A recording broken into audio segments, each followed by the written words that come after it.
참으로 놀라운 변화가 일어나고 있습니다. 미국의 한 고등학교 문제아반 학생들이 한국 수학여행을 다녀온 후 그들의 변화를 담은 영상이 미국 전역에서 화제입니다. 이 아이들은 어떤 학생들이었을까요? 한국에서 무엇을 보고 경험했길래 이토록 큰 변화를 겪었을까요? 처음에는 한국 방문을 비웃던 학생들이 왜 돌아와서는 자신들의 삶을 되돌아보게 되었을까요? 그리고 이 여정을 기획한 교사의 의도는 무엇이었을까요? 지금부터 미국 뉴멕시코주의 한 문제아반이 한국에서 겪은 8일간의 여정, 그리고 그들의 놀라운 변화 이야기를 들려드리겠습니다. 저는 허드슨 고등학교 교감 마크 웰스입니다. 우리 학교는 미국 뉴멕시코주에서 가장 문제가 많은 학교 중 하나로 알려져 있죠. 빈곤율이 높고 치안도 불안한 지역에 있어 학생들의 교육 환경이 좋지 않은 편입니다. 그 중에서도 9학년 B반은 우리 학교의 골칫거리였습니다. 웰스 선생님, 9학년 B반 애들이 또 수업 시간에 소란을 피웠어요. 더 이상 통제가 안 됩니다. 이런 보고는 일상이 되었죠. 출석률은 학교에서 가장 낮고 수업 시간에는 대부분 스마트폰만 들여다보거나 선생님께 대들기 일쑤였습니다. 언어폭력은 물론 간혹 신체적 충돌까지 일어나는 정말 골치 아픈 반이었어요. 이 아이들에게 필요한 건 교실 안에서의 가르침이 아니라 밖에서의 경험입니다. 교장실에서 이 말을 했을 때 교직원들은 모두 의아한 표정을 지었습니다. 제 계획은 한미 문화교류 지원 사업에 신청해 이 아이들을 한국으로 데려가는 것이었죠. 지원서를 제출한 후 놀랍게도 우리는 선정되었습니다. 문제는 이 소식을 아이들에게 전하는 일이었습니다. 여러분, 우리가 한국으로 수학여행을 가게 되었습니다. 교실은 순간 조용해졌다가 곧 폭발적인 반응이 쏟아졌죠. 한국이요? 그게 어디죠? 쌀국수 나라 아니에요? 거기 가서 뭘 한다는 거예요? 무지와 비하가 섞인 조롱들이 이어졌습니다. 제이슨이라는 학생은 의자를 걷어차며 난 안 갈 거예요. 아시아에는 관심 없어요라고 소리쳤죠. 참여는 선택사항이 아닙니다. 이건 학교 공식 행사고 모두가 참석해야 합니다. 떠들썩한 불만이 이어졌지만 저는 단호했습니다. 이 아이들에게 가장 필요한 건 자신들이 살아온 세계와 전혀 다른 환경을 경험하는 것이라 확신했으니까요. 8명의 학생들과 2명의 교사, 그리고 저까지 총 11명이 한국으로 떠나기로 했습니다. 출발 전날 공항에서 만나기로 약속했는데 절반 정도만 시간에 맞춰왔습니다. 나머지는 부모님들이 데려다 주셨죠. 그중 한 어머니는 제게 다가와 조용히 말했습니다. 선생님, 우리 아들이 다녀와서 조금이라도 변했으면 좋겠어요. 더 이상 이렇게 살면 미래가 없을 것 같아서. 그 말을 들으며 더욱 책임감을 느꼈습니다. 이번 여행이 단순한 문화체험이 아니라 이 아이들의 인생을 바꿀 수 있는 중요한 기회라는 것을 다시 한번 실감했죠. 비행기에 타기 전 한 학생이 물었습니다. 선생님, 진짜로 우리를 바꾸려고 이러는 거예요? 저는 잠시 생각하다 대답했습니다. 아니, 너희를 바꾸려는 게 아니라 너희에게 더 넓은 세상을 보여주고 싶은 거야. 그 말을 끝으로 우리는 한국행 비행기에 올랐습니다. 아무도 이 여행이 우리 모두를 어떻게 변화시킬지 예상하지 못했죠. 14시간의 긴 비행 끝에 우리는 인천국제공항에 도착했습니다. 비행기에서 내리자마자 학생들의 얼굴에 피로가 역력했죠. 하지만 그 피로는 공항 터미널에 들어서는 순간 놀라움으로 바뀌었습니다. 와, 이게 공항이라고요? 제이슨이 입을 다물지 못하고 주변을 둘러보았습니다. 반짝이는 대리석 바닥, 높은 천장, 그리고 곳곳에 배치된 디지털 안내 시스템. 특히 자동 입국 심사대를 보며 아이들은 눈을 동그랗게 떴죠. 저거 로봇인가요? 로봇 안내원이 다가와 영어로 인사하자 학생들은 말문이 막혔습니다. 몇몇은 휴대폰을 꺼내 사진을 찍기 시작했고 평소 가장 말썽을 피우던 마이클은 로봇 앞에서 경직된 채 서 있었습니다. 이거 마치 영화 속 장면 같아. 안나가 작게 중얼거렸습니다. LA 국제공항에서 겪었던 지루한 출국 절차와 비교하며 아이들은 점점 조용해졌습니다. 자동화된 시스템을 통해 빠르게 입국 심사를 마치고 수화물을 찾았습니다. 선생님, 여기 너무 깨끗해요.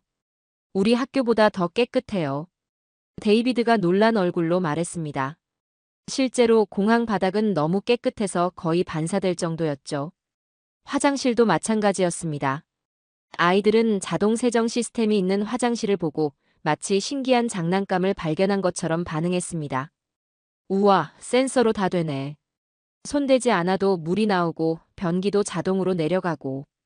그리고 공항 곳곳에서 가장 인상적인 건 질서였습니다. 사람들은 줄을 서서 차례를 기다리고 큰 소리로 떠들거나 밀치는 사람이 없었죠. 아이들은 그 광경을 보며 점점 본인들의 행동을 자제하기 시작했습니다. 사람들이 왜 이렇게 조용해요? 제니퍼가 제게 속삭였습니다. 평소 큰 소리로 떠들던 그녀도 주변 환경에 맞춰 목소리를 낮췄죠. 여기는 공공장소에서 다른 사람들을 배려하는 문화가 있어. 그래서 지하철이나 공항 같은 곳에서는 조용히 하는 편이야. 제 설명에 아이들은 고개를 끄덕였습니다. 마치 무언가를 깨달은 듯한 표정이었죠. 공항에서 나와 공항철도를 탈 때도 비슷한 반응이 이어졌습니다. 자동 발권기, 깨끗한 승강장, 정확한 시간에 도착하는 열차. 아이들은 마치 다른 세계에 온 것처럼 주변을 구경했습니다. 선생님, 전철 안에서 와이파이가 잡혀요. 마이클이 놀라서 외쳤고 몇몇 승객들이 그를 돌아봤습니다. 그러자 마이클은 스스로 입을 다물고 작게 미안해요라고 중얼거렸습니다. 이건 정말 놀라운 변화였죠. 평소라면 절대 사과하지 않았을 학생이니까요. 서울로 향하는 전철 안에서 학생들은 창밖을 바라보며 조용히 대화를 나눴습니다. 도시의 풍경, 질서 정연한 건물들, 깨끗한 거리. 그들의 눈에는 모든 것이 새롭게 보였습니다. 선생님, 우리가 사는 곳이랑 너무 달라요. 제시카가 말했습니다. 그 말에 다른 학생들도 동의하듯 고개를 끄덕였죠. 이제 막 한국에 발을 디뎠을 뿐인데 벌써 아이들의 태도가 조금씩 변하고 있었습니다. 그리고 이건 시작에 불과했습니다. 서울 지하철에 탑승한 우리 일행은 강남역에 도착했습니다. 지하철에서 내리는 순간부터 아이들의 표정이 달라졌습니다. 평소 시끄럽게 떠들던 학생들은 이제 주변을 경계하듯 관찰하고 있었죠.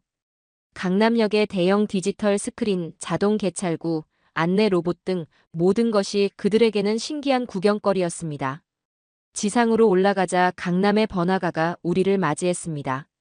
고층 빌딩들이 늘어선 거리, 세련된 쇼핑몰, 그리고 깨끗하게 정비된 보도. 특히 길거리의 로봇 배달부와 무인 매장들은 아이들의 눈길을 사로잡았습니다. 데이비드는 로봇 배달부를 따라가며 연신 사진을 찍었고 제니퍼와 안나는 무인 카페에서 터치스크린으로 음료를 주문하는 과정에 완전히 매료되었습니다. 우리는 강남 거리를 걸으며 현지 가이드의 설명을 들었습니다. 한국의 빠른 경제 성장과 기술 발전, 교육열에 대한 이야기가 이어졌죠. 학생들은 평소와 달리 집중해서 듣고 있었습니다. 특히 한국이 불과 60년 전만 해도 전쟁으로 폐허가 되었다는 사실에 모두가 놀랐습니다. 점심으로는 현지 식당에서 비빔밥을 먹었습니다. 처음에 아이들은 생소한 음식에 주저했지만 맛을 본 후에는 대부분이 좋아했습니다. 반항적이던 마이클조차 이거 괜찮네요 라며 고개를 끄덕였죠. 오후에는 코엑스몰을 방문했습니다. 지하에 자리 잡은 거대한 쇼핑단지와 도서관은 아이들에게 또 다른 충격을 주었습니다. 특히 별마당 도서관의 높은 책장들과 독서하는 사람들의 모습에 모두가 감탄했습니다. 평소 책과는 거리가 멀던 제이슨도 한 권의 영어책을 집어들고 한참을 읽더군요. 강남의 첨단 기술과 도시 인프라를 체험하면서 우리 학생들의 태도는 점점 달라졌습니다. 처음에는 모든 것을 조롱하고 비웃던 모습이 사라지고 대신 진지함과 호기심이 그 자리를 채웠습니다.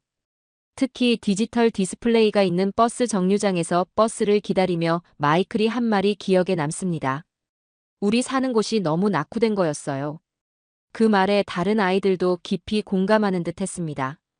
처음으로 그들의 시선에서 부끄러움을 발견했습니다. 그동안 자신들이 당연하게 여겼던 것들이 사실은 훨씬 더 발전될 수 있다는 사실을 깨달은 겁니다. 호텔로 돌아가는 길, 우리는 지하철을 다시 이용했습니다.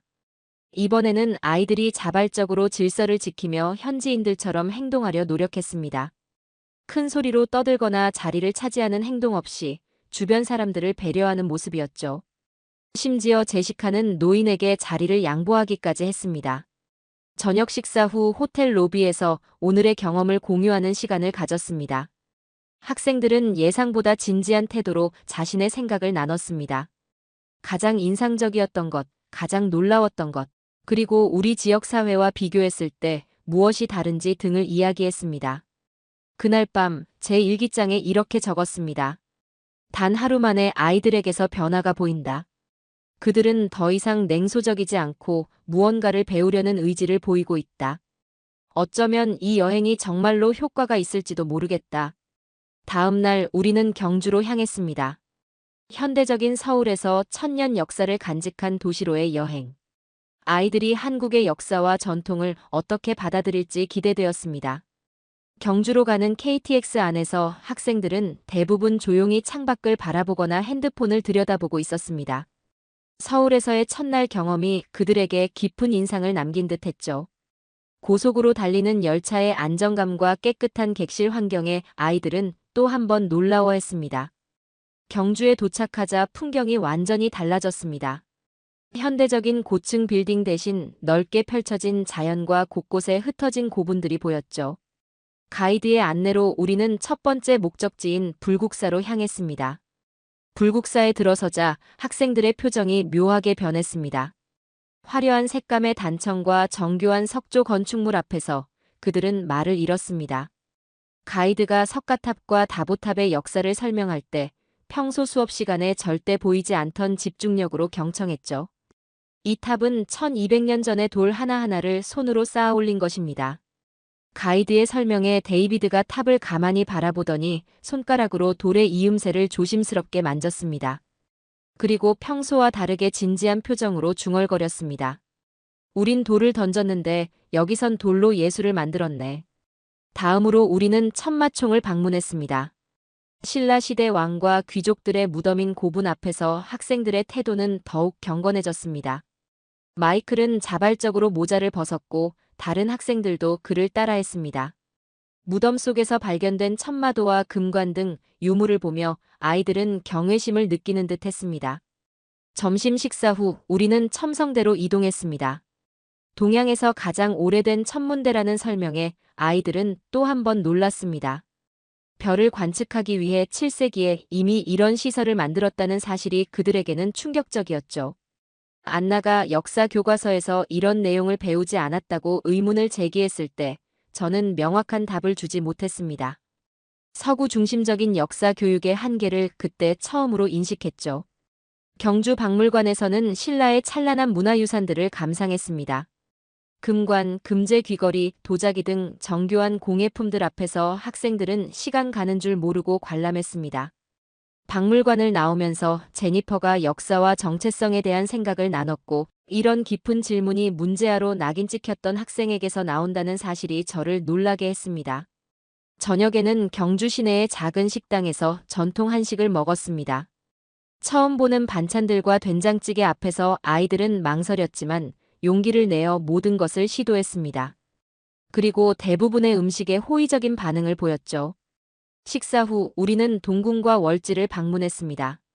저녁 노을을 배경으로 물에 비친 고대 건축물의 모습은 환상적이었습니다. 학생들은 자발적으로 휴대폰을 꺼내 사진을 찍기 시작했습니다. 평소 소셜미디어에 부정적인 내용만 올리던 그들이 이제는 아름다운 순간을 기록하고 있었죠. 숙소로 돌아와 하루를 마무리하는 시간, 학생들의 소감은 놀라웠습니다. 그들은 경주에서 보고 느낀 것들을 진지하게 나눴고 특히 역사의 중요성에 대해 깊이 생각하게 되었다고 말했습니다. 제시카는 자신이 다니는 학교 건물이 50년 된 것도 오래되었다고 생각했는데 1000년이 넘는 건축물을 보니 시간에 대한 개념이 완전히 바뀌었다고 고백했죠. 그날 밤 저는 다시 일기를 썼습니다. 아이들이 역사 앞에서 겸손해졌다. 그들은 자신들보다 훨씬 오래된 것들을 존중하는 법을 배우고 있다. 이것은 단순한 여행이 아니라 정신적 성장의 과정이 되고 있다. 다음 날 우리의 일정은 템플스테이였습니다. 현대적 도시와 고대 문화를 경험한 후 이제 정신적 수행의 시간이 다가오고 있었습니다. 다음 날 아침 우리는 경주 외곽에 있는 한 사찰로 향했습니다. 템플스테이가 어떤 것인지 학생들에게 간단히 설명했지만 그들은 여전히 의아한 표정이었습니다. 사찰에 도착하자 주지스님이 우리를 맞이해 주셨고 간단한 절차 후 각자의 방으로 안내받았습니다. 방은 놀라울 정도로 소박했습니다. 온돌방에 얇은 요와 이불만 놓여 있었죠. 화려한 장식이나 가구는 전혀 없었습니다. 학생들은 처음에 불평을 했지만 이내 적응하기 시작했습니다. 가장 큰 충격은 핸드폰을 제출해야 한다는 것이었습니다. 주지스님께서 모든 전자기기를 수거하시자 학생들은 마치 산소가 끊긴 것처럼 당황했습니다. 특히 제이슨은 거의 폭발할 것 같은 표정이었죠. 하지만 스님의 단호하고도 자비로운 태도에 결국 모두가 순응했습니다. 여러분이 진정한 자신을 만나는 시간이 될 것입니다. 스님의 말씀에 학생들은 반신반의하는 표정이었습니다. 하지만 그 말이 얼마나 진실이었는지를 곧 깨닫게 될 줄은 아무도 몰랐죠. 첫 번째 일정은 사찰 예절 배우기였습니다. 바른 자세로 앉는 법, 절하는 법, 그리고 차를 마시는 예법까지. 평소 바른 자세로 앉은 적 없던 아이들이 무릎을 꿇고 앉아있는 모습은 새로웠습니다. 처음에는 불평하던 그들도 차츰 집중하기 시작했습니다. 점심 식사는 바로 공양이었습니다. 음식을 남기지 않고 깨끗이 비우는 것, 소리내지 않고 먹는 것, 그리고 자신이 사용한 그릇을 직접 닦는 것까지. 이런 경험은 학생들에게 큰 도전이었습니다. 하지만 놀랍게도 그들은 진지하게 임했고 식사 후에는 모두가 자신의 그릇을 깨끗이 닦아 정리했습니다. 오후에는 108배 수행이 있었습니다. 처음 듣자마자 학생들은 눈을 동그랗게 떴습니다. 108번이나 절을 한다는 것이 믿기지 않았던 모양입니다. 하지만 스님의 지도에 따라 하나씩 절을 하기 시작했습니다. 처음에는 웃고 떠들던 아이들도 20배쯤 되자 조용해졌습니다. 50배를 넘어갈 때는 이마에 땀이 맺혔고 80배가 넘어갈 때는 숨이 가빠졌습니다. 놀라웠던 것은 마이클의 변화였습니다. 평소 학교에서 욕설을 자주 하던 그가 90배쯤 되었을 때 눈물을 흘리기 시작했습니다. 나중에 그는 자신도 모르게 울었다고 고백했죠. 신체적 고통과 정신적 집중이 그의 내면의 변화를 일으킨 것 같았습니다. 108배가 끝난 후 학생들은 완전히 지쳐 있었지만 그들의 표정은 이상하게 평온했습니다. 함께한 고통이 그들을 하나로 묶어준 듯 했습니다. 저녁 식사 후에는 명상 시간이 있었습니다. 1시간 동안 아무 말도 하지 않고 그저 자신의 호흡에 집중하는 시간. 처음에는 가만히 앉아있는 것조차 힘들어하던 아이들이 점차 자세를 잡아갔습니다. 놀랍게도 평소 가장 산만하던 제니퍼가 가장 집중력 있게 명상에 임했습니다. 명상이 끝나고 소감을 나누는 시간에 제니퍼가 말했습니다. 처음으로 마음이 고요해졌어요. 내 자신이 낯설게 느껴졌어요. 그 말은 다른 학생들에게도 깊은 울림을 주었습니다. 그들도 비슷한 경험을 했다고 고개를 끄덕였죠. 취침 시간, 아이들은 평소보다 일찍 잠자리에 들었습니다. 핸드폰 없이, TV 없이 그저 하루의 경험을 되새기며 잠드는 시간. 그리고 다음 날 새벽 4시에 모두를 깨우는 목탁 소리가 울렸습니다. 새벽 예불을 마치고 템플스테이를 떠난 우리는 서울로 돌아갔습니다. 학생들의 표정이 템플스테이 전과는 확연히 달라져 있었습니다. 아직 완전히 변화했다고 말하기는 이르지만 그들의 눈빛에는 분명 무언가 달라진 점이 있었죠. 특히 평소 가장 거칠었던 마이클은 차분해진 모습이었습니다. 서울로 돌아온 우리는 광장시장으로 향했습니다. 현대적인 서울의 모습과 전통이 공존하는 시장을 보여주고 싶었거든요. 시장 입구에 들어서자마자 다양한 음식 냄새와 사람들의 활기찬 목소리가 우리를 반겼습니다.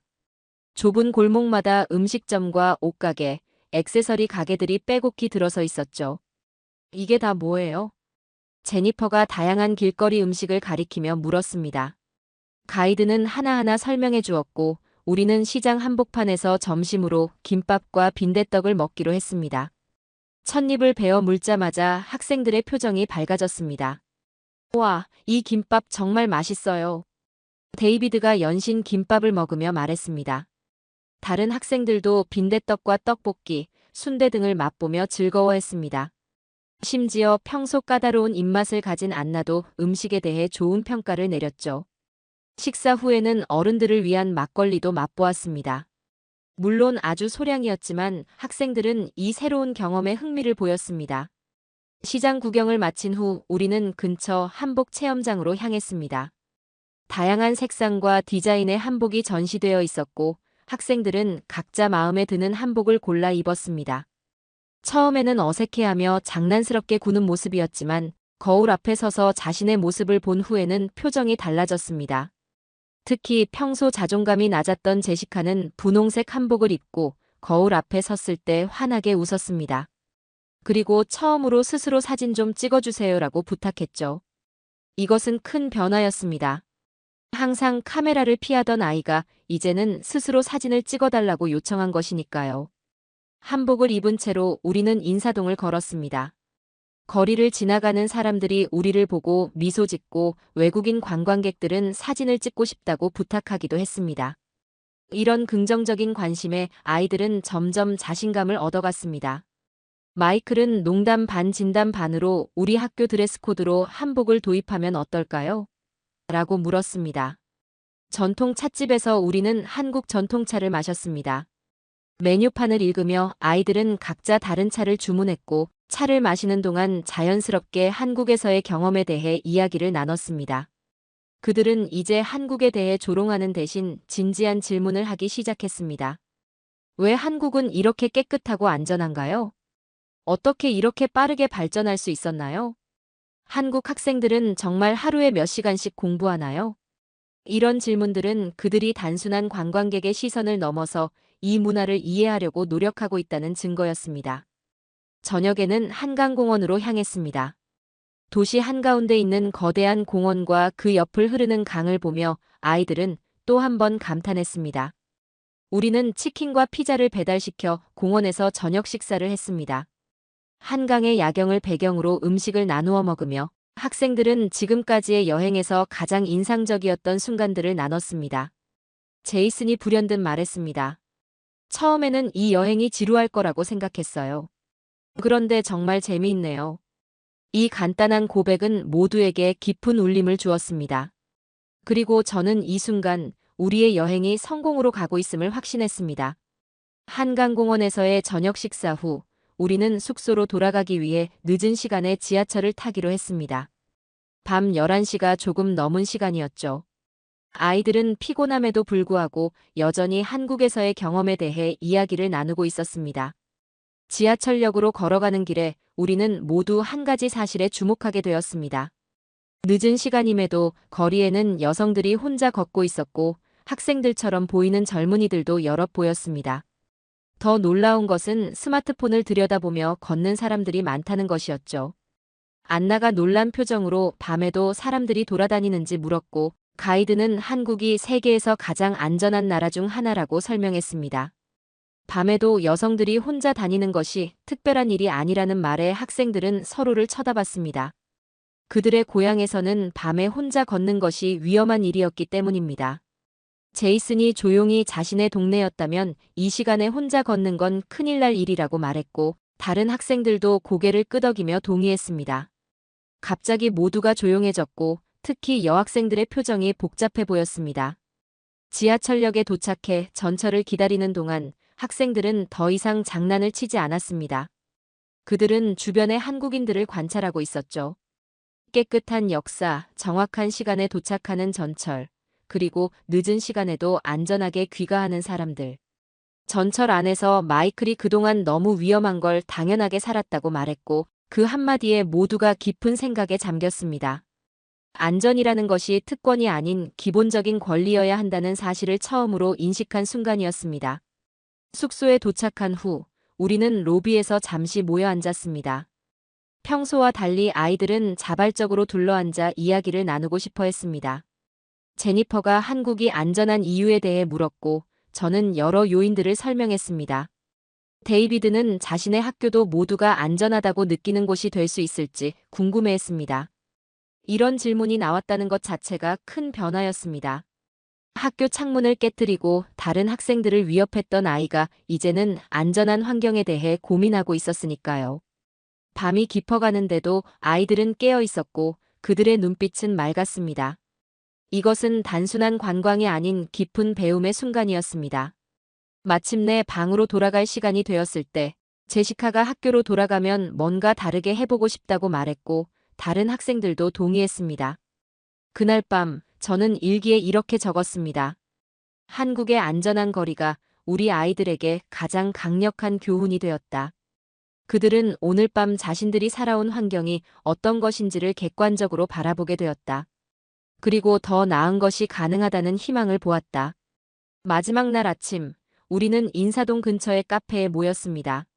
오늘 일정은 자유로운 쇼핑과 관광 후 오후에 공항으로 향하는 것이었죠. 카페에서 커피를 마시며 학생들과 이 여행에 대한 소감을 나누기로 했습니다. 여러분, 이제 곧 집으로 돌아가게 됩니다.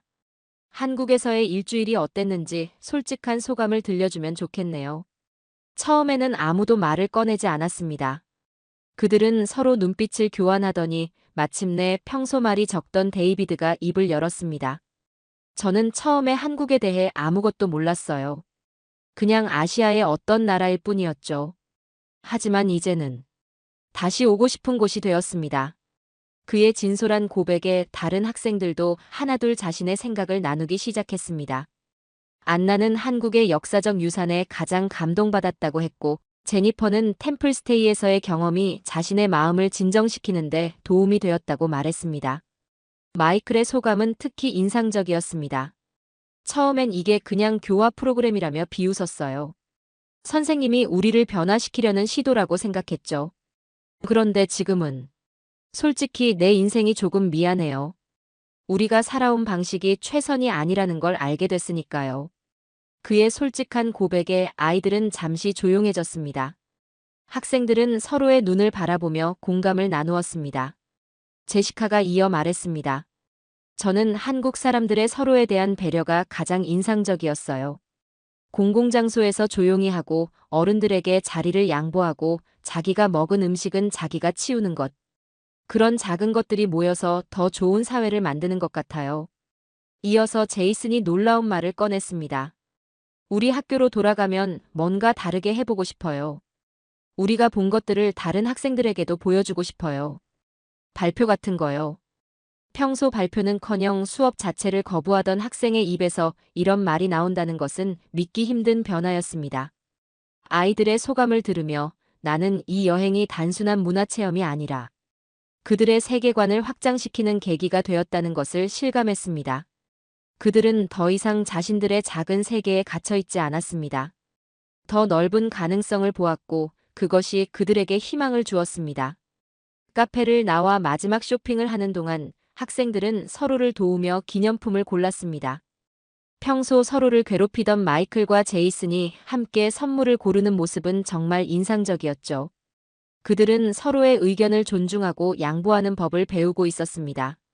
공항으로 향하는 버스 안에서 저는 조용히 이 변화에 대해 생각했습니다. 이 아이들을 데려온 것은 내가 그들을 바꾸기 위함이었지만 정작 바뀐 것은 나 자신이었습니다. 한국은 우리 모두를 되돌아보게 한 나라였습니다. 인천공항에 도착해 체크인을 마친 후 우리는 출국장 앞에서 마지막으로 모였습니다. 학생들은 한국을 떠나기 아쉬워하는 표정이었습니다. 선생님, 우리 내년에도 올 수 있을까요? 마이클의 질문에 다른 학생들도 기대에 찬 눈빛으로 저를 바라봤습니다. 저는 웃으며 대답했습니다. 그건 여러분에게 달려 있어요. 이번 여행에서 배운 것들을 학교에서 실천한다면 다음 여행도 가능할 거예요. 비행기에 오르며 저는 이 여행이 끝이 아닌 시작임을 느꼈습니다. 이 학생들이 자신들의 경험을 다른 아이들과 나누고 작은 변화들을 만들어갈 것이라는 희망이 생겼습니다. 그리고 그 희망은 우리가 뉴멕시코로 돌아가는 긴 비행 내내 저를 따뜻하게 했습니다. 긴 영상 시청해주셔서 감사합니다. 구독과 좋아요는 영상 제작에 큰 힘이 됩니다.